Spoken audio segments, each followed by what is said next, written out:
Oke, assalamualaikum warahmatullahi wabarakatuh. Baik, di video saya kali ini saya akan menjawab beberapa pertanyaan yang sudah teman-teman tanyakan di video saya yang sebelumnya, video tentang cara pembuatan makalah. Nah, di sini di pertanyaan pertama ada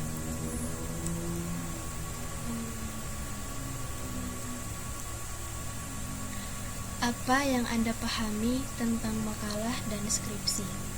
Nah, makalah ini adalah suatu tulisan ilmiah yang membahas suatu masalah dan datanya itu diambil dari lapangan. Nah, sedangkan skripsi ini adalah tulisan ilmiah yang dibuat untuk memenuhi gelar S1. Jadi itu perbedaannya ya, makalah dan skripsi. Di pertanyaan selanjutnya, bagaimana susunan penulisan karya makalah dan karya ilmiah? Yang pertama ada cover itu adalah sampul dari makalah. Yang kedua adalah kata pengantar, ini ditujukan untuk kata pengantar untuk sang pembaca.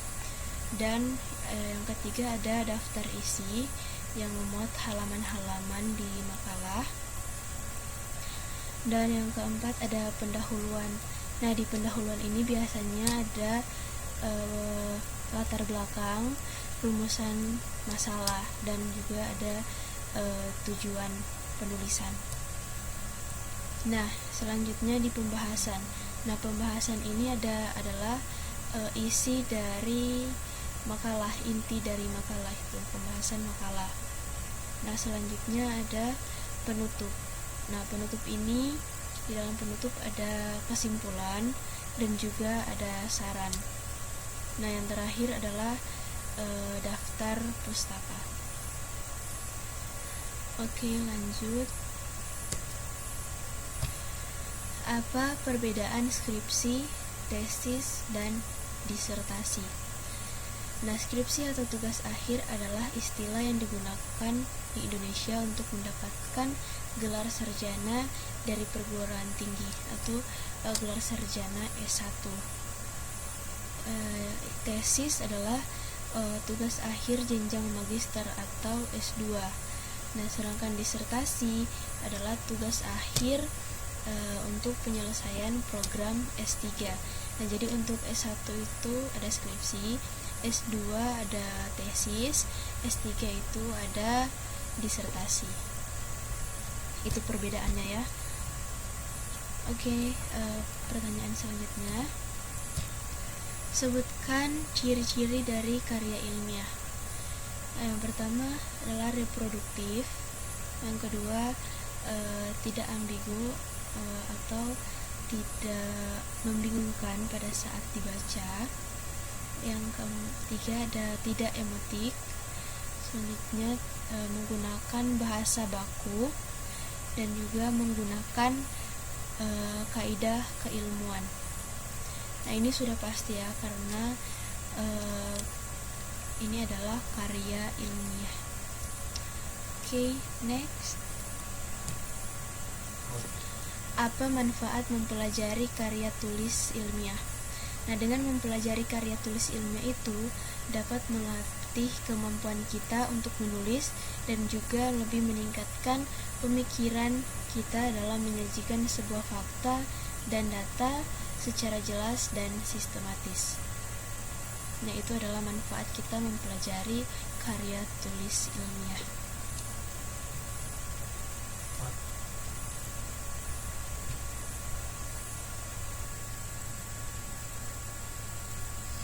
Oke.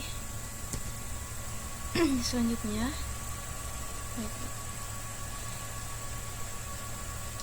Nah, apa saja sistematika dalam penulisan karya ilmiah?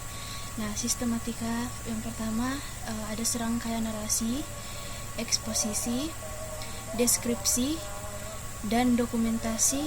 Juga harus memiliki sejumlah hal yang mendukung alur pikir di dalamnya. Misalnya tabel atau gambar. Itu adalah sistematika penulisan karya ilmiah.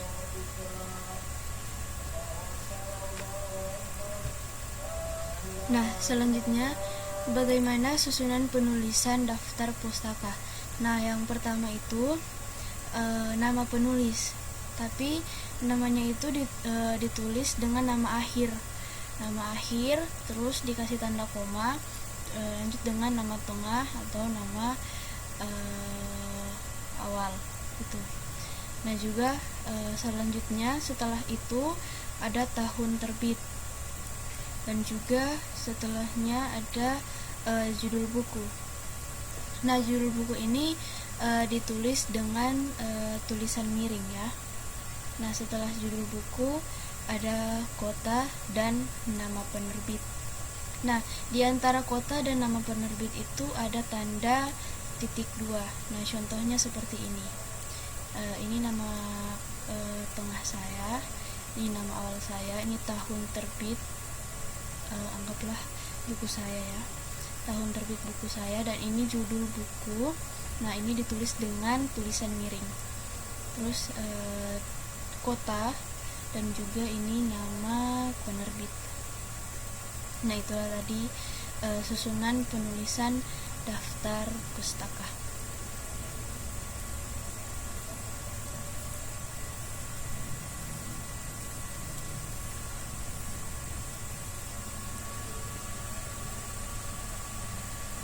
Nah, selanjutnya ada pertanyaan, bagaimana cara menghilangkan garis merah pada saat pengetikan. Nah, jadi caranya itu begini, kita ke makalahnya dulu. Nah ini kan ada tanda-tanda, ada garis-garis bawah hijau ya, ini hijau maupun merah itu berlaku.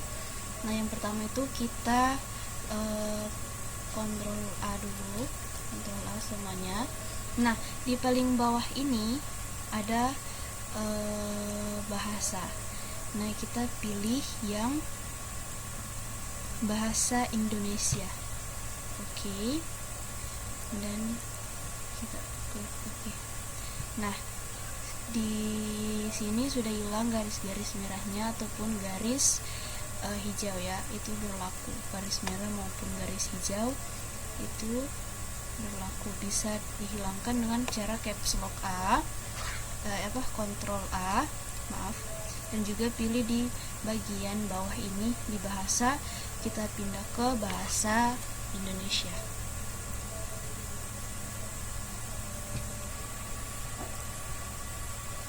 Nah, selanjutnya ini ada yang minta untuk mencontohkan cara membuat footnote. Oke, kita ke makalah dulu. Kita cari.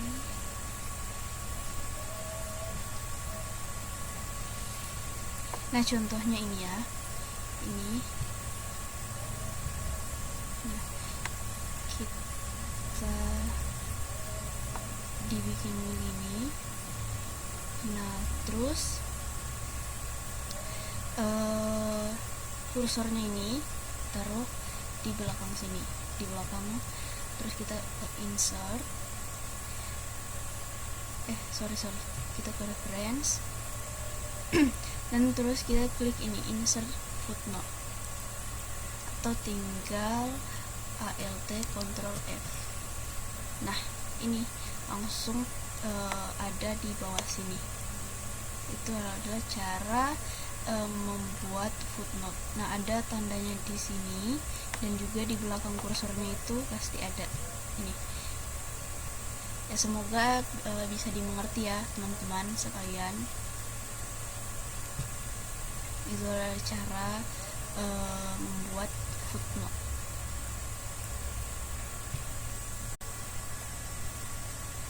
Nah, di pertanyaan terakhir ini ada yang bertanya bagaimana cara membuat daftar isi otomatis. Oke, kita coba dulu ya. Pertama pergi ke MS Word di sini.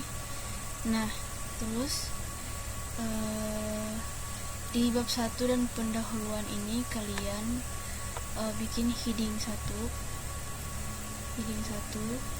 terus di latar belakang ini bikin heading 2. Nah, selanjutnya gitu, rumusan masalah dibikin heading 2. Terus bab 2 pembahasan dibikin heading 1. Ini dibikin heading 2. Oke, itu aja dulu. Kita coba ya. Kita ke halaman yang kosong dulu.